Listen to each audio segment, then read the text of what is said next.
Hey y'all, welcome back to Sidewinder Shed. I don't even know if you'll be able to see me, but that's not important. What I'm going to do here is give you my theory on why I've ended up with this in my transmission. And right now I'm putting the transmission back together. That's another story for another video. So right now, this here is going to stand in for our output shaft. So this is going to be our stunt output shaft for the transmission. This piece right here, this is the housing for the overdrive clutch for the piston. Not the clutch, but for the piston that operates the overdrive. The way this sits is if the torque converter is that way and the overdrive is facing that way. Here's your transmission housing. This bolts to it. We'll turn it this way. This bolts to it. Okay? Then your overdrive unit goes on there. So this is sitting on the outside housing of the transmission. Your output shaft comes through here. Okay? Goes all the way to the overdrive unit. Your output shaft, just like a crankshaft, okay, has a hole in it. It's small, not quite this big. All right, and then in between each of the journals, there are other holes so that oil will flow through it and lubricate everything. Okay.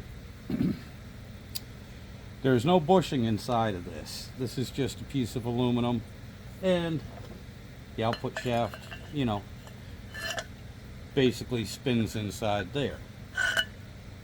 These things are relatively inexpensive, and it is not uncommon for what you see right here to happen. Usually that means somehow oil did not get in here. That's exactly what happened with my transmission. Now, there's two reasons for that to happen. The reverse band got ate up, and all the friction material, which is made out of Kevlar on this one, turned into sawdust and rope and blocked up the hole, and it wiped this out. Okay? And excuse me for a second, I will be right back.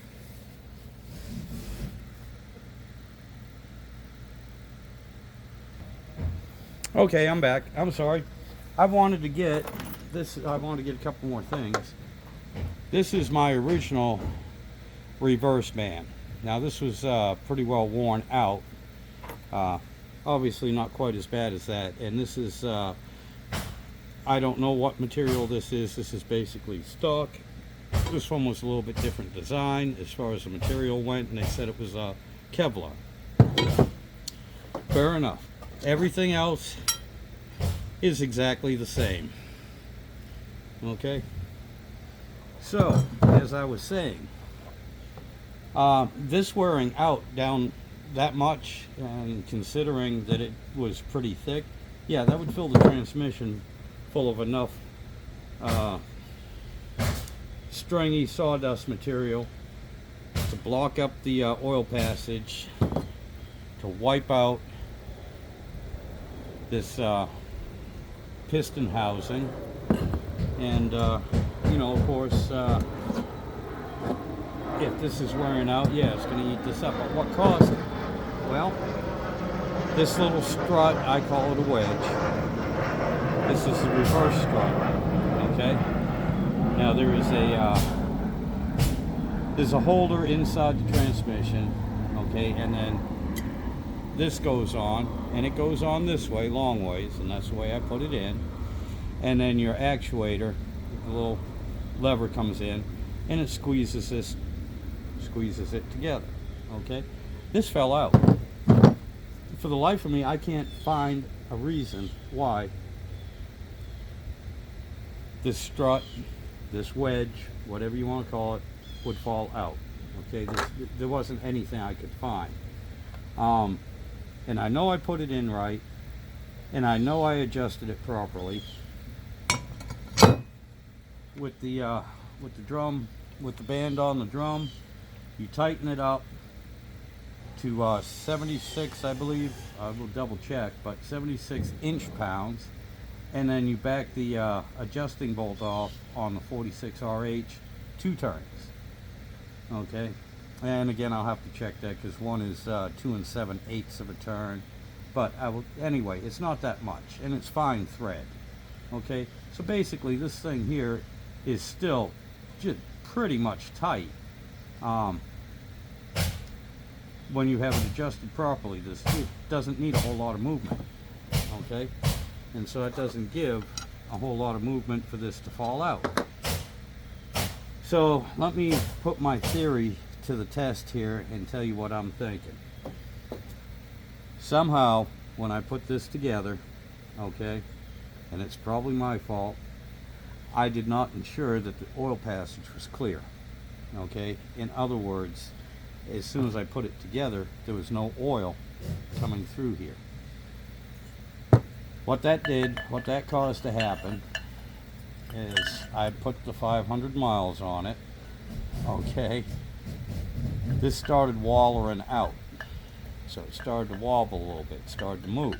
Okay, because it tried to weld itself to this. I could even see where this tried to spin, even though it's bolted in. You could see a little bit of movement. Okay, with it moving even just a little bit like that, what that would cause is this drum, and I can't even set it on here, but this drum sits on here and it spins. Okay, and you can see the wear on this. Now this here had plenty of oil to it. Okay, because it doesn't always necessarily depend on the oil from your output shaft.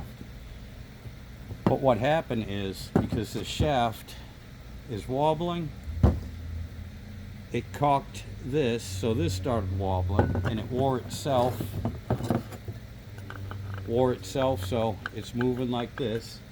As it's moving like this, you have your band that's sitting right here. Okay, and this is starting to kind of go like that, which then wears down the friction material, and trust me, it was about 4 times thicker than what you see on this. So it wore this down till this loosened up. Okay, has a lot more play, and because it has more play, that means it has more movement, and as it gets more movement, well then my little strut or wedge, you know, because I can't move this enough, I could see how that would work itself out. That is my theory, that there wasn't any oil getting to these parts to begin with, and that is probably my fault, because I cannot find a reason why this strut would fall out. It was in properly, and it goes in this way, not that way. It goes in like this. It was in like that. The adjustments were spot on. The only damage to this is just a little bit of teeth marks right there. The edges are fine. Everything on this little strut is absolutely fine, and I can't find a reason for that to fall out. And yeah, I found this in the oil pan, but that's what I'm thinking. I'm thinking that the shaft was starved for oil, wallered this out, everything started moving, which wore this down. This fell out. When this fell out, there's nothing to hold this band, so it spun until it jammed itself up and kind of, you know, got cockeyed and looked like that. And I lost reverse, so that's why I went to check on things. That is my theory. A lot of you guys out here are a lot smarter than me. Okay. Most of you guys out here are a lot smarter than me. and you have a lot more experience than I do. That's the only thing I can think of, because there's I can't figure out a reason why. There's no reason this should have fallen out. So that's the only thing I can think of. And to put 500 miles on it and then all of a sudden, you know, I lost reverse. Obviously, this band was riding against this as I'm going forward. You know, didn't just happen in reverse. But that's the other thing, I think, switching from forward to reverse once it wore out might have knocked this out with all that play in it. But again, I don't know. That's the only thing I can think of. And right now I'm putting the transmission back together, and I'm at a stopping point because I want to show you something between the original first reverse drum and my replacement. When I took this apart and I followed the directions, the instructions, several videos, it kept saying there was a thrust washer right here, okay, and then a snap ring. There was no thrust washer on this. I remember that, okay, no thrust washer. But I get this one here, okay, and I don't know if you can see how I can show you, but right in here there's a big indent. Right, that's got to be about a 1/16 of an inch. That's enough for a thrust washer to sit and still leave room for the snap ring. Okay, there's good ridge there. This one, it looks like it, but that's just a wear mark. There's nothing there. There's barely any lip on that. For whatever reason, this one was never designed to have a thrust washer on it. I don't know why. Other than that, and the fact that it only has one hole up here. This one has 3. The insides are the same. The grooves in this one are actually a lot sharper. Don't know what that means. The grooves in this one here aren't that bad. I mean, they're kind of, this is a used one, so I don't know, maybe something wore it out, but everything seems to fit fine in it. I've already pre-fitted everything. You know, the